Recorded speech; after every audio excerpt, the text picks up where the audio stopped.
तो देखिए, आज देश ही नहीं बल्कि पूरी दुनिया में दीपावली की धूम है।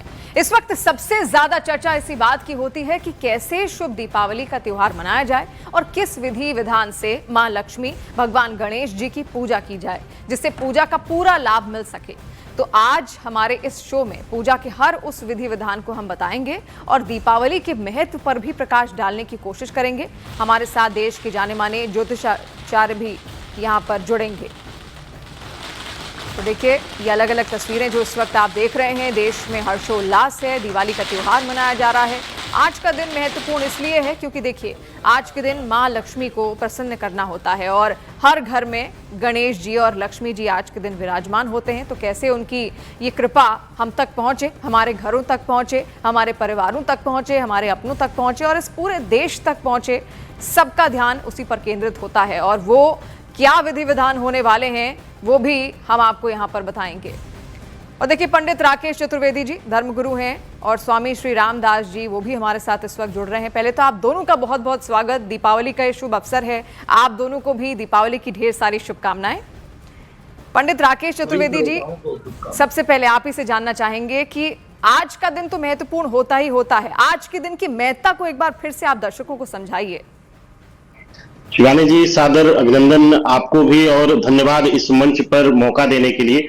आज जो दिन है शिवानी जी, देखिए सनातन कितना पवित्र है, यह आज का दिन सबसे ज्यादा बताता है। अमावस्या, वो भी कार्तिक अमावस्या, सबसे अंधकारमय रात्रि होती है ये। और जो हमारा सनातन है यह सृजन का कारक है, यह अंधकार को मिटा करके ज्ञान के प्रकाश को फैलाने का है। तो ऐसी अवस्था में जो आज का दिन है, आज की तिथि है, संध्या बेला में हम मां लक्ष्मी की यानी कि चलित और अचल लक्ष्मी की पूजा करेंगे और गणेश भगवान का जो है अभिनंदन करेंगे, पूजन करेंगे। और इसके साथ ही अपने परिवार कुटुंब की रक्षा के लिए, अपने जीवन की रक्षा के लिए हम महानिषिद्ध काल में महाकाल रात्रि का जो माता है, जो हमारे गृहस्थ जीवन की रक्षक है, हमारे गृहस्थ जीवन की पूरक है, उनका हम पूजन अर्चन करेंगे। तो यह जो तिथि है शिवानी जी, यह हर सनातनी के लिए सबसे खास होती है। जी, स्वामी श्री रामदास जी, आप क्या कहेंगे? क्योंकि आज का दिन, जैसा कि स्वामी जी ने बताया, कि बेहद महत्वपूर्ण तो है ही, लेकिन आज के दिन सबके मन में मंशा इस बात की रहती है, ये इच्छा रहती है जानने की कि आखिर कैसे मां लक्ष्मी को प्रसन्न करें, कैसे श्री गणेश को प्रसन्न करें, तो क्या विधि होगी? सभी श्रोताओं को मैं आज दीपावली की शुभकामनाएं देता हूं और आज के दिन का मैं आप सभी को महत्व बताता हूं। देखिए, आज ग्रह नक्षत्रों का क्या योग बना है। चंद्रमा अपने ही नक्षत्र में है।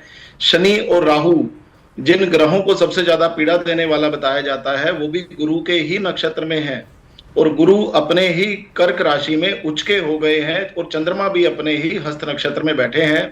तो ये बहुत ही शुभ योग है। और बात की जाए मंगल की और बुध की, वो भी गुरु के विशाखा नक्षत्र में ही है। तो ऐसे में जितने भी ग्रह हैं जो आपको संपत्ति देते हैं, धन देते हैं, वो सभी के सभी ग्रह इस समय गुरु के नक्षत्र में बैठे हैं। मतलब सभी ग्रह आपसे ये कहना चाहते हैं कि खूब मन लगा के पूजन कीजिए। आपकी सभी ग्रह बाधाएं, सभी संकट आज नष्ट होने वाले हैं। और जो पूजा का शुभ मुहूर्त है वो 7:08 से शुरू हो जाएगा और पूरी रात्रि आज आप सबकी ही है। पूरा मन लगाकर पूजन कीजिए, सभी ग्रह आज हमारे पक्ष में है। यानी आज के दिन देखिए शुभ योग यहाँ पर तैयार हो रहे हैं और जैसा स्वामी जी ने यहाँ पर जानकारी भी दी। पंडित राकेश चतुर्वेदी जी, आपसे जानना चाहेंगे, सुबह दिनचर्या जो आज की होने वाली है इस दीपावली के शुभ अवसर पर, जब रात को रात्रि पूजन यहाँ पर करना है, श्री गणेश और मां लक्ष्मी विराजमान होंगे, तो सुबह से ही क्या क्या वो प्रक्रियाएं हैं जो हमें निभानी चाहिए अपनी दिनचर्या में आज दीपावली के इस शुभ अवसर पर? शिवानी जी, सनातन हमारा इतना पवित्र है, इसको सामान्य विधि से समझिए। हम लगता है कि हम दीपावली की विधि से समझने लगेंगे तो थोड़ा सा लोगों को भ्रम आएगा। इसको सामान्य विधि से समझिए कि आज हम अपने आराध्य प्रभु श्री गणेश को, विघ्नहर्ता श्री गणेश को, मां लक्ष्मी जो हमारे जीवन में धन, ऐश्वर्य, हर सुख का कारक तत्व है, उनको हम जो है आमंत्रण दे रहे हैं, हम बुला रहे हैं। संध्या बेला में आवाहन करेंगे, पूजन करेंगे, उनका जो है स्थापना करेंगे। तो ऐसी अवस्था में प्रातः काल जो है शुद्ध स्नान करके, शुद्ध वस्त्र पहन करके जो है अपने खास करके जो है भोजशाला यानी किचन इत्यादि की साफ सफाई करके और साथ ही साथ अपने घर को सजाया जाता है। जब मेहमान आना होता है शिवानी जी, और ये तो ऐसे मेहमान हैं जो हमसे कुछ लेकर नहीं जाएंगे, हमें सर्वत्र देकर जाएंगे और हमारे जीवन से सभी प्रकार की विघ्न बाधा दूर करके जाएंगे। तो ऐसी अवस्था में अपने घर को सजाइए, घर के मुख्य दरवाजे पे तोरण लगाइए, खास करके आम के पत्ते का या अशोक के पत्ते का, ताजे पुष्प से अपने मुख्य द्वार को सजाया जाता है। साथ ही साथ मंदिर में नववस्त्र इत्यादि जो है अर्पण करके उनको जो है आसन दे करके मंदिर में नववस्त्र दिया जाता है और पूरे घर को शुद्धि के साथ रख करके प्रभु के लिए, श्री गणेश के लिए, मां लक्ष्मी के लिए उनका जो है प्रार्थना किया जाता है। और एक बात बताएं आपको शिवानी जी, मैं बहुत सामान्य भाषा में समझाता हूं दर्शकों को। आपके घर कोई मेहमान आने वाला होता है तो आप 10 बार फोन करके पूछते हैं, जी आप निकले, आप आए। इसी प्रकार से मां भगवती का, श्री गणेश का समय समय पर जब भी मौका मिले, आप किचन में खड़ी हो, आप स्टूडियो में खड़ी हो, कोई बस में जा रहा हो, कोई ट्रेन में सफर कर रहा हो, मां भगवती का, प्रभु का स्मरण करके पूछे कि हे प्रभु, जैसे ही प्रदोष काल का आरंभ हो, आप मेरे घर में बिना किसी ये कहे आप स्थान लें और मुझे अपने पूजन का सौभाग्य प्रदान करें। इस प्रकार से, इस भावना से अगर हम आज पूरे दिनचर्या को बिताएंगे और समय समय पर स्मरण करते रहेंगे तो प्रभु जो है श्री गणेश और मां लक्ष्मी स्वतः ही आपके घर विराजमान होंगी और आपको अपनी सेवा का जो है अवसर देंगी। सोचिए कि कितने दयालु हैं हमारे प्रभु कि हमेशा हमारे सनातन में कहा गया हमें समर्पण चाहिए। हम तो ठीक है घूम रहे हैं, हम नई नई चीजें ला रहे हैं, भगवती के पूजन के लिए ला रहे हैं, लेकिन आज सिर्फ और सिर्फ आपके समर्पण भाव को मां देखने आ रही है। मातृत्व भाव, मां और श्री गणेश जो है आपके हृदय को देखते हैं, आपके हृदय की पवित्रता को देखते हैं। एक चीज और शिवानी जी, आज किसी के प्रति द्वेष मत पालिएगा। आज मां कालरात्रि का भी दिन है और कहते हैं जिस हृदय में द्वेष रहेगा, जिस हृदय में जो है दुर्भावना रहेगी, वहां ना श्री गणेश रहेंगे, ना मां लक्ष्मी रहेंगी और ना मां कालरात्रि तो स्थान लेंगी ही नहीं। तो आज आपको समय समय पर आवाहन करना है अपने मन में ही कि हे माता, हे प्रभु श्री गणेश, आज आप हमारे घर विराजिए और हमें अपने जो है सेवा का अवसर प्रदान करिए। जी पंडित जी, यानी मन की शुद्धि तो यहाँ पर होनी चाहिए और घर की शुद्धि भी होनी चाहिए। और दीपावली एक मौका भी ऐसा होता है जब हर घर की साफ सफाई यहाँ पर की जाती है। और जैसा पंडित जी ने यहाँ जिक्र भी किया, अपने द्वारों को आप सजाइए, इससे माँ लक्ष्मी प्रवेश करती हैं, ये कहा जाता है। और अलग अलग संस्कृतियों में, अलग अलग परंपराओं में इसको लेकर अलग अलग तरीके से द्वार की सुसज्जा यहाँ पर की जाती है। कई जगहों पर गेरू का भी प्रयोग किया जाता है, कहीं पर लोग लाल पेंट से और सफेद पेंट से रंगोली भी तैयार करते हैं। स्वामी जी, आपसे जानना चाहेंगे कि कोई खास रंग है कि आज के दिन जो पहनना चाहिए, जो भगवान माँ लक्ष्मी को भी पसंद है और गणेश जी को भी यहाँ पर पसंद हो, और उनको कौन से वस्त्र चढ़ाने चाहिए आज के दिन? उनका भी क्या कोई शुभ रंग है? बिल्कुल, देखिए अगर रंगों की बात की जाए तो आज का जो दीपावली पूजन का अवसर है, आज के दिन लाल रंग की बहुत महिमा है। आज शाम को पुनः स्नान करके लाल वस्त्र धारण करने चाहिए, शुद्ध धुले हुए वस्त्र धारण करने चाहिए। और कई लोग तो आज के दिन नए वस्त्र धारण करते हैं, तो आज के दिन लाल वस्त्र धारण करने की बहुत महिमा है। और जब आप पूजन करने बैठे उस समय आप कलश को अवश्य स्थापित करें, क्योंकि भाव के साथ साथ अगर थोड़ी सी विधि भी हो जाए तो सोने पर सुहागा हो जाता है, पूजन सफल हो जाता है। तो प्रभु के लिए पान के पत्ते आप रखें, इलायची, लौंग, सुपारी, इस तरह की चीजें आप रखें और अपने कलश को भी आप अच्छे तरीके से सजाएं और नारियल को भी सही विधि से रखें। जो नारियल का जुड़ने वाला तना होता है उसको नीचे की तरफ रखें और आम के पत्तों के बीच में नारियल को स्थापित करें, अपना कलश स्थापित करें और कलश स्थापना के सामने एक दीपक लगाएं। उसके बाद देसी घी का चौमुखी दीपक आपने जलाना है। उसके बाद आपने सभी देवी देवताओं का आवाहन करके उनका पूजन करके उनकी आरती करनी है। इस प्रकार आपने आज का पूजन करना है। 7:08 से आज का जो शुभ मुहूर्त है वो शुरू हो जाएगा और जैसा मैंने कहा पूरी रात्रि आपकी है, मन लगाकर पूजन कीजिए।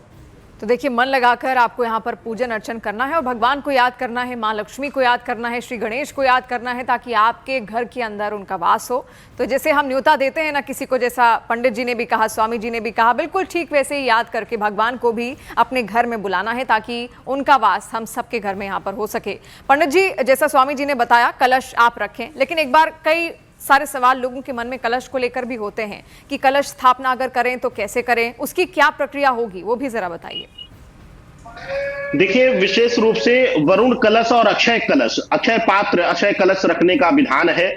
विशेष रूप से किसी भी पूजन में, सनातन के किसी भी पूजन में, जो आज तो महालक्ष्मी का पूजन है, आज आप जो है एक अक्षय पात्र रखेंगे। अक्षय पात्र इसलिए रखा जाता है कि वहां वह संज्ञा देता है कि मेरे घर में कभी भी धन, धान्य और समृद्धि की कमी ना हो। उसमें जो है किसी प्रकार के अनाज से, यानी चाहे चावल हो, चाहे गेहूं हो, चाहे जौ हो, उसको पूर्ण पात कर दिया जाता है, यानी पूर्ण रूप से उसको भर दिया जाए और उसके ऊपर जो है दीपक रख के प्रज्वलित किया जाए। इस भावना से प्रार्थना किया जाए कि हे मां भगवती, हे मां जगत जननी, मां लक्ष्मी और श्री गणेश, प्रभु मेरे जीवन में कभी धन, धान्य, समृद्धि की कमी ना हो। एक चीज बताना चाहूंगा शिवानी जी, आज की भाग दौड़ में जो है हम देख रहे हैं कि पूरे समाज में लोग जो है सिर्फ चलित लक्ष्मी के पीछे भाग रहे हैं, जबकि धन, धान्य के बाद समृद्धि शब्द का जो है आवाहन किया जाता है। क्यों किया जाता है, यह भी आपको बता दूं।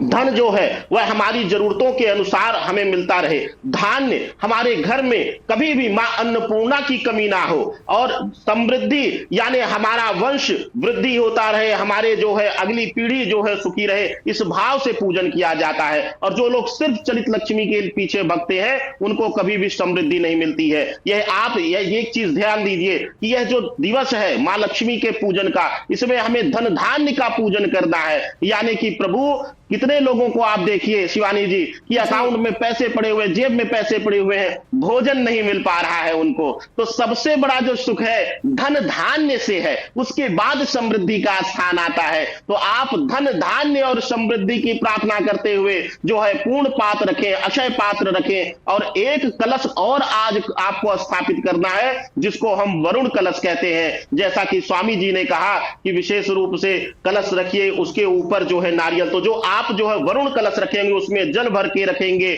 और प्रयास करिए अगर संभव हो सके तो पीतल के कलश का प्रयोग करिए, और पीतल का कलश ना हो तो आप जो है मिट्टी के कलश का सर्वोत्तम प्रयोग है। स्टील इत्यादि का प्रयोग मत करिए कलश रखने में, मिट्टी के बने हुए कलश का प्रयोग करिए। यह आपके जीवन में पूर्ण रूप से समृद्धि की वर्षा कर देगा। जी, ये तो कलश रखने की प्रक्रिया आपने बताया कि कैसे कलश यहाँ पर रखेंगे और कौन सा कलश रखना चाहिए। स्टील का कलश नहीं रखना चाहिए, इसके अलावा आप अन्य धातुओं का कलश यहाँ रख सकते हैं। स्वामी जी, माँ लक्ष्मी को चंचला भी कहा जाता है, बेहद चंचल स्वभाव की वो हैं। कैसे पता चलेगा कि माँ लक्ष्मी प्रसन्न कब हुई? और कई ज़्यादा लोगों को तो ये भी लगता है कि मात्र दीपावली ही एक ऐसा अवसर है जब माँ लक्ष्मी को पूजा जाए और वो घर एक साथ काफ़ी सारा धन धान्य यहाँ पर ले आएंगी। तो प्रसन्न कैसे करें माँ लक्ष्मी को? बिल्कुल, आपने बहुत ही सुंदर प्रश्न किया है। देखिए, माँ करुणामयी है, करुणामयी है इसलिए माँ है, तो सहज ही मान जाती हैं। दीपावली का पूजन एक दिन का होता है और आशीर्वाद पूरे वर्ष का हमें मिलता है, तो इतनी करुणामयी हमारी माँ है। जैसे ही कोई भी साधक माँ की सेवा में बैठता है, माँ के पूजन में बैठता है, मंत्र जाप करता है, तो मंत्र जाप के दौरान ही उसको अनुभूतियां होनी शुरू हो जाती हैं। मान लीजिए आपने कोई मंत्र जाप करना शुरू किया और आपके पूरे शरीर में दर्द होना शुरू हो गया, तो इसका अर्थ है कि आपसे कुछ ना कुछ भूल हुई है, चूक हुई है। और अगर मंत्र जाप करते हुए, साधना करते हुए, पूजा करते हुए आप बिल्कुल हल्का महसूस कर रहे हो, आनंद महसूस कर रहे हो, चेहरे पर अपने आप मुस्कुराहट आ रही है, तो इसका संकेत यह है कि माँ या माँ की योगिनी शक्तियां आपके इर्द गिर्द आ गई है और आपके ऊपर आशीर्वाद की वर्षा कर रही है। तो अपने शुद्ध भाव से, शुद्ध आसन के साथ, शुद्ध वस्त्रों में पूजन अवश्य कीजिए। आप दोनों का ही बहुत शुक्रिया। कई ऐसे सवाल थे जो दर्शक यहाँ पर जानना चाहते थे, आपने उन तक उस सवाल के जवाब पहुंचाए। बहुत शुक्रिया पंडित राकेश चतुर्वेदी जी, आपका भी। स्वामी श्री रामदास जी, बहुत शुक्रिया।